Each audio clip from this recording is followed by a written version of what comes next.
Control. Having all the answers makes it hard to be teachable. Often when we say we are looking for solutions, what we are really seeking is control. We are hanging on fiercely, mistaking the attempt to control all the variables in our lives for vigilance in our recovery.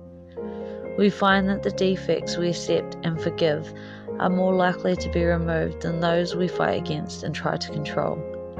When we stop trying to control things we are powerless over, we learn where our power truly lies and how we can use that to make changes in ourselves and our world. We may be too clever to declare ourselves a supreme being, but our self-centered disease still tells us that we are responsible for much more than we could possibly control. When we practice living in harmony with our world, we become wiser about choosing our battles. We learn where we can use our energy to make a difference and where we need to let go. We are aware of our imperfections, but see it as something we should control, not something we can surrender. We go back and forth between indulging ourselves in ways that feel selfish or excessive and punishing ourselves or piling on restrictions in an effort to control patterns that feel like symptoms of our addiction. We take back control and let it go again, each time finding that we can let go a little more, and that some of what we took back last time we can now let go for good. Finding the line between personal responsibility and willful control is a challenge.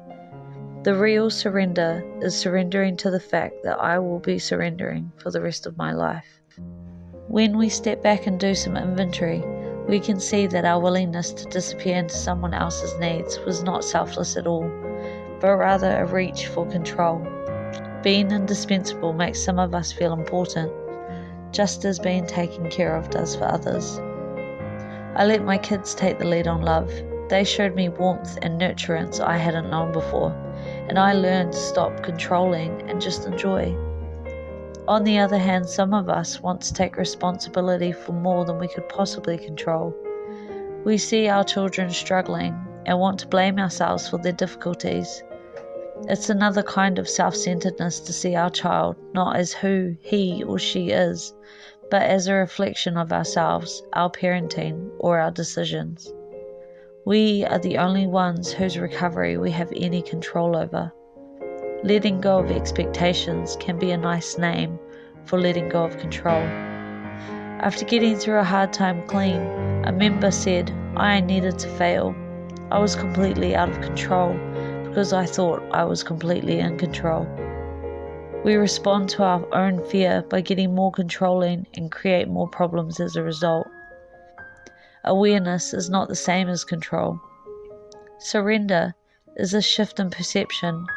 We are no longer looking for an angle at which we can take control. We do that in a spirit of humility when we are committed to bringing more members into the process without retaining control.